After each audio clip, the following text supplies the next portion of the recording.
Hello everybody, welcome back to another episode of The Lunch Hour, brought to you by Collab, where we eat, sleep, and breathe finance, news, and everything in between. So if you like finance, news, or crypto, make sure to subscribe.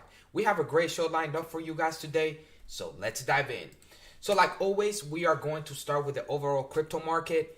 Right now, cryptocurrency sitting at $2.6 trillion. The overall volume, it's at 129 trillion or 129 billion 666 million.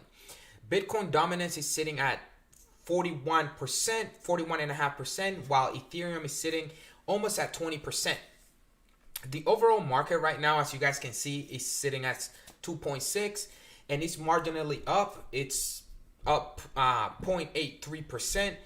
Bitcoin is sitting right above 57,000, and it's pretty much flat for the day. It's down 5.5% for the week, for the 7-day period.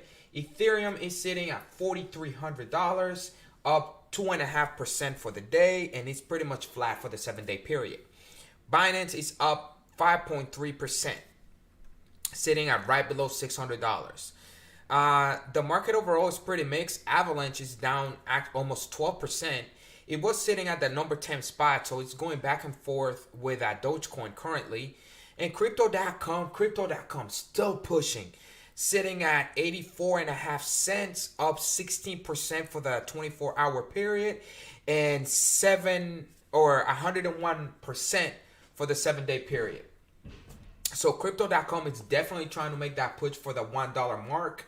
That is a huge psychological point for crypto.com. It's still riding on the Staples Center report that that is the Staples Center's changing their name to crypto.com Arena, starting on December 25th. But let's dive into the news real quick. There's a lot going on in the crypto arena, and there's one topic that I wanted to mention, and I wanted to get it out as soon as possible. I heard about it about an hour ago. I put it on our Telegram group, and I put it on our Instagram. So if you're not following either the Telegram group or Instagram or Twitter, I put it on all 3 platforms. Make sure to follow us. As soon as I hear something related to crypto that's big news, I put it out there. I'm always on Twitter. I'm always on Instagram. I'm always on the Telegram group. So make sure to follow those groups if you're not there yet. But let's dive into the news. So this one's the big news for the day. So eToro announces Cardano and Tron delisting, points to regulatory concerns. So, a lot of people were talking negatively about Ripple and XRP. Oh, they said that it was a security and this and that.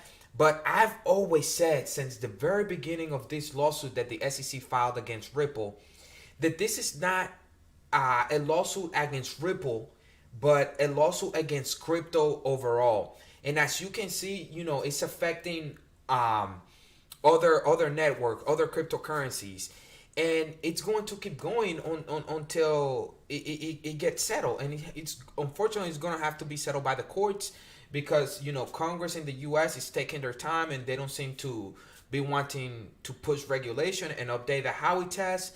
So right now, the SEC is pretty much doing whatever they want. But let me read this article. For those people that use eToro, I don't use it. I'm a huge fan of Be True. Be True has, supported Ripple and XRP since the lawsuit. They never delisted it, and they're actually listing a lot of coins related to the Ripple network, to the to the XRP ledger. So if you guys aren't using BitTrue, I recommend it. I mean, at the end of the day, you have to be comfortable with any platform, any exchange that you use. I've been using BitTrue for a really long time now. I really like it. I really like their token. Not financial advice, just putting it out there for you guys to check it out. Do some research. Again, I like it. They have a lot of products that I use.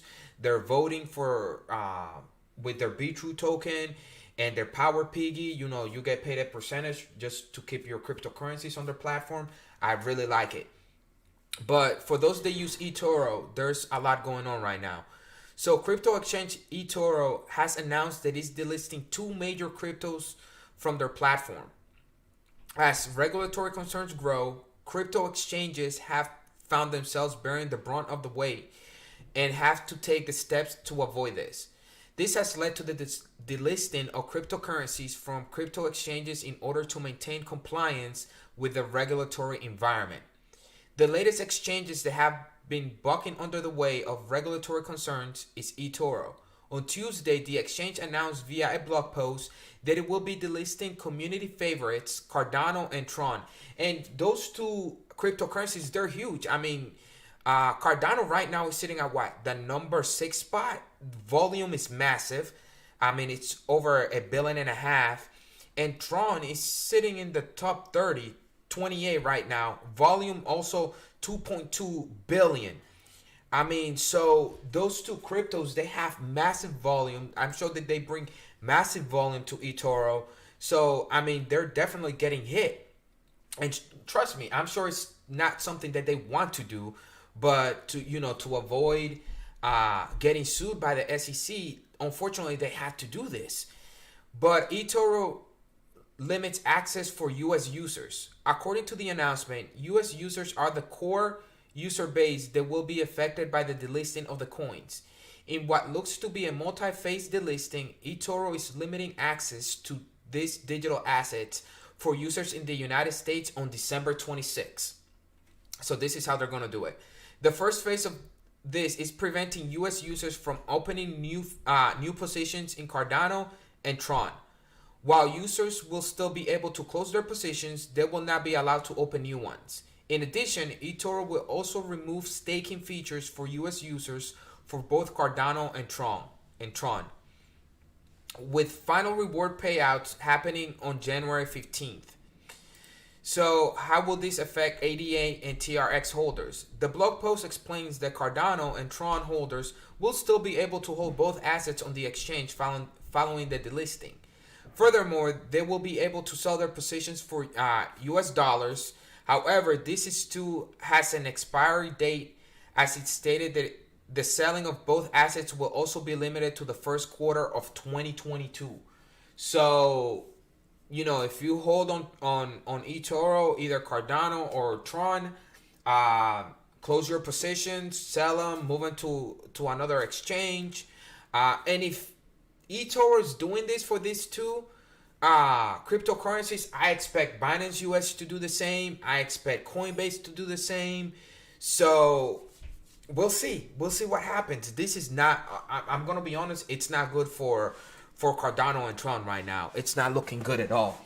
So we'll see. We'll see what happens. And Coinbase is, they follow the law. They're currently listed on the NASDAQ, so they definitely don't want to get sued by the SEC. So if eToro is doing something like this, I expect those two other exchanges to follow suit. So honestly, this is big news. Some of the biggest news I've read today. But actually, as a matter of fact, are they being affected at all by this? Cardano's down half of a percent, 1%, and then Tron is down. It's flat. It's pretty much flat for the day.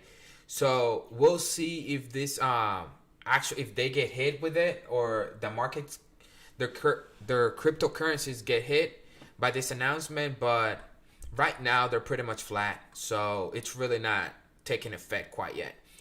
But let's move on. U.S. banking regulators plan to publish crypto guidance throughout 2022. Federal bank regulators in the United States issued a statement Tuesday summarizing the results of their interagency sprint towards clearer crypto regulations. Well, I mean, this is a step in the right direction, so hopefully they're able to. The big agency here, though, is the SEC and the CFTC. You know, those are the agencies that regulate commodities and securities. So as until they put some regulations and some guidance out when it comes to the clarity of cryptocurrencies, we're still gonna have these issues of exchanges having to delist them. But cryptocurrency, the regulators comprise of the Office of the Comptroller of the Currency, the Federal Reserve, and the Federal Deposit Insurance Corporations, the FDIC. People just know it by the acronym most of the time, have identified a number of areas they feel to publicly clarified according to their joint statement. The stated plan is to issue additional communications on this front throughout 2022. So when Brian Brooks was running the Office of the Currency of the Comptroller of the Currency, he actually said that banks should hold cryptocurrencies, that it would facilitate transfers and it would make it better for their customers. So and the FDIC has actually said that, you know, she sees banks holding cryptocurrencies in the near future. So I think this is something that they're going to try to work out in 2022. It's a good thing. So as cryptocurrencies get more popular, I see banks actually custodying those cryptocurrencies, and I'm actually excited for that.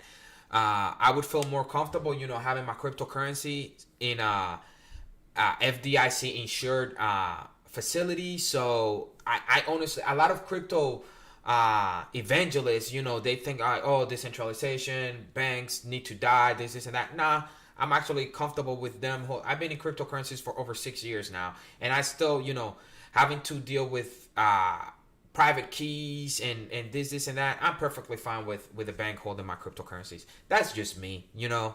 It's just me. But anyways, today's statement does not seek to alter any existing rules or regulations. The agency's work focuses on bolstering internal understanding and defining the regulatory parameters for each agency in the context of crypto activities. So we'll see what happens in the coming months. So all three agencies, the Fed, the Comptroller of the Currency, and the FDIC, they're working together to put, you know, something out there for how banks are going to work with cryptocurrencies.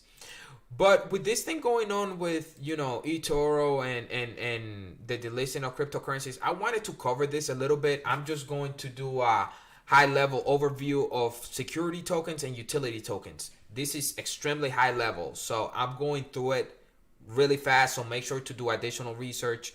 So literally, what are security tokens? The value of security tokens is derived from an external marketable asset, stocks or real estate, for example.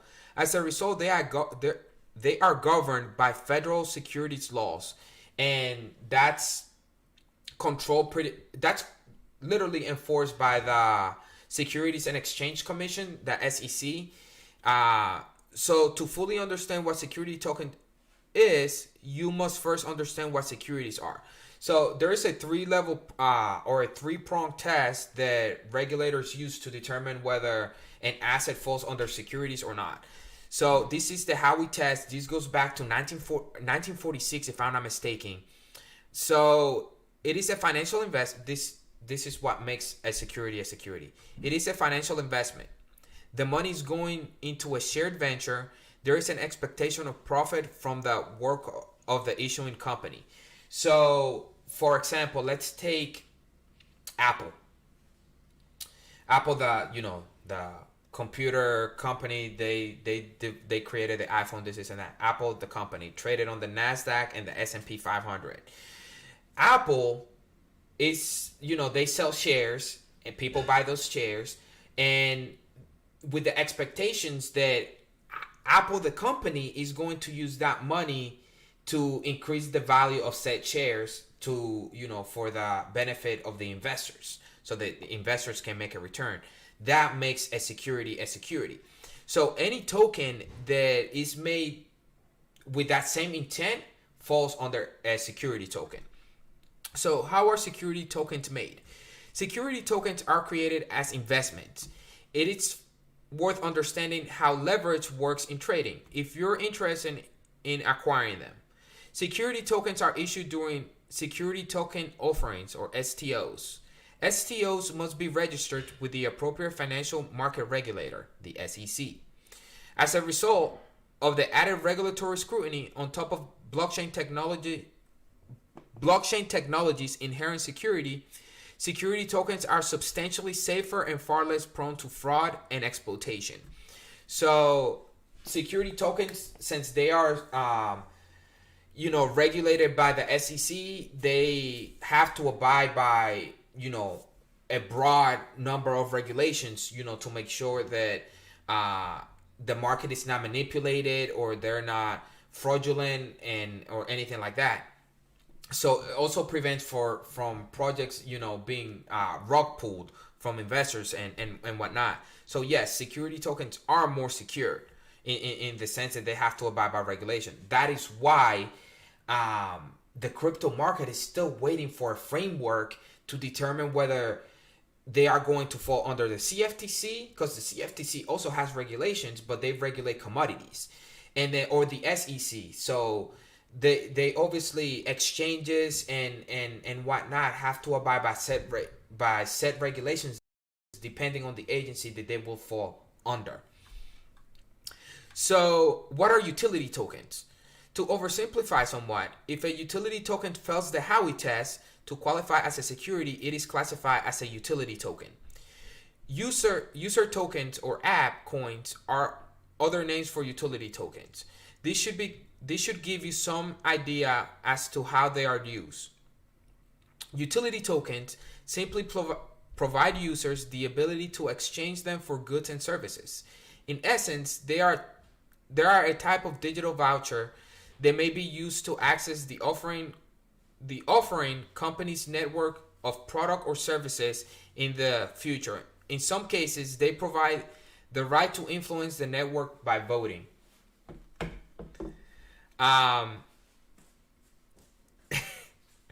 So yeah, that's what utility tokens are. So utility tokens, they have a use.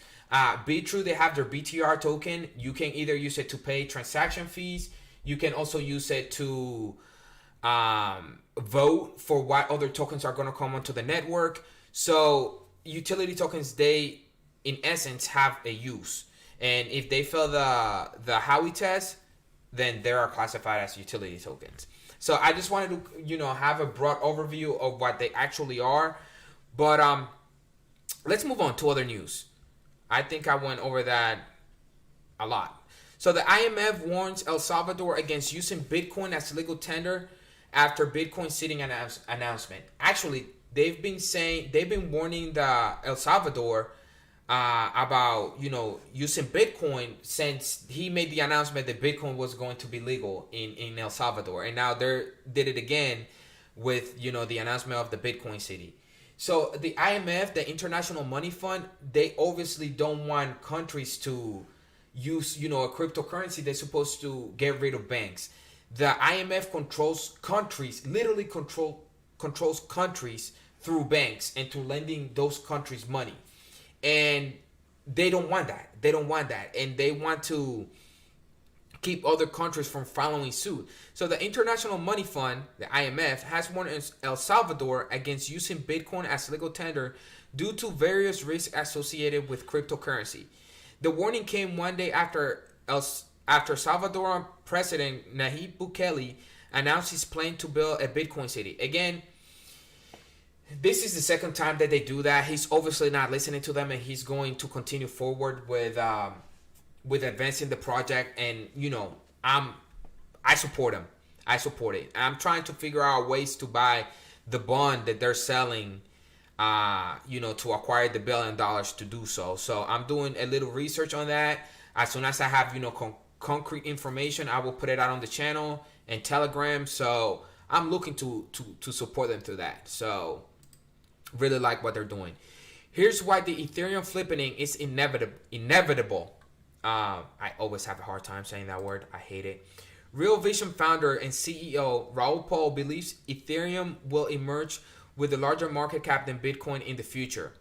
Paul says in a new interview with Hedgeye CEO that the Ethereum Bitcoin flipping could happen as soon as this market cycle, right before the market turns bearish again. Yeah, and that same thing happened in 2017. Ethereum has flipped Bitcoin before. It happened towards the end of the bull cycle in 2017. It was briefly. I think it was less than 48 hours. So it could happen again. But, eventually, I think unless Ethereum is not able to upgrade to 2.0, which at said point, I think it will literally be killed by other, cryptocurrencies like Solana, Avalanche, and Cardano. I mean, they're literally giving Ethereum a run for their money. But if Ethereum is able to upgrade to 2.0 with no issue, then I think the flipping could become permanent. And then Indian Parliament agenda for winter session includes bill on banning private cryptocurrencies.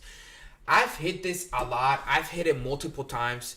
So the Indian Parliament goes into session next Monday, and they are going to look at cryptocurrencies heavily. And I said it on the episode yesterday. They are actually going to set a law or a regulation where the cryptocurrencies that are traded on their exchanges will have to be approved by the government. I'm all for that. I think that's great to protect their people. And so, yeah, and obviously privacy coins will be banned. And I see other countries doing the same thing. It will be very hard for privacy cryptos to survive. That's just my opinion. But moving on. So Ripple CEO slams Dogecoin. So Brad Garlinghouse in an interview took a swap at Dogecoin during his recent appearance at the FinTech Abu Dhabi event, according to a report on CNBC. So he said, I'm actually not convinced, somewhat controversially I guess, that Dogecoin is good for the market. Garlinghouse went on to mention that he would not hold a cryptocurrency because of its inflationary dynamics. Actually, that's the same reason why I don't like Dogecoin. I think 100 million are printed every single day. So I don't like that about it. There's a lot of utility being developed, with AMC accepting it, Elon Musk pushing it. Elon Musk really likes Dogecoin. I don't know why, but I'm not a fan of it. I mean, I'm trying to move away from the US dollar because its inflation rate is, 4, 5, 6%. And Dogecoin inflation rate is even higher than that. So why would I buy that? So it makes no sense to me. I don't like it. I'm on Brad Garlinghouse side when it comes to that. So that's just my personal opinion. People, Dogecoin has a huge following, huge fan base, and it doesn't matter what you say to them, they will always think that it's the greatest thing since sliced bread. To each their own, If you do your research and you come to the conclusion that you like it, then so be it. Buy it. But right now, I'm not a fan of it. If they do away with the inflationary aspect of it, then I would consider buying it. But right now, I don't like it. And I think Elon Musk has brought that up to their attention that, they need to do away with it. And it's very centralized. I think 10 wallets own like 80% of the circulating supply. Not good. But the final article for the day, American football player is giving away $1 million. So Odell Beckham, his next contract is going to be paid in Bitcoin through a partnership with Cash App. He's giving his fans $1 million worth of Bitcoin. So you just have to drop your cash tag and follow Cash App. That's on Twitter. If you follow Beckham, throw your cash tag there and maybe he'll give you some Bitcoin. So, I try to keep this episode fairly short. There was some big news that I wanted to put out as soon as possible. So I didn't keep looking for other news and stuff like that. So You know, again, I'm gonna reiterate it. If you hold your crypto, your Cardano or Tron on eToro, start looking for other exchanges to move it to. And that's all we have for today, guys. Make sure to share, like this video. We're trying to get this out there for people to hear us. There's another show coming on the channel, a gaming show with Super Thick Nick. She's going to be doing mainly retro games and some horror, with some GTA put out there. I said that yesterday on the episode, on our previous episode. I'm gonna keep saying it. It will be airing this week. We are, you know, just finalizing some things, and I think it will be a great show for those people that enjoy their gaming. I like to watch it. I'm not a huge gamer. I rather, you know, watch Twitch or watch it on YouTube. But yeah, like I said, make sure you guys share this video. You know, we enjoy doing this for you guys, and see you on the next one.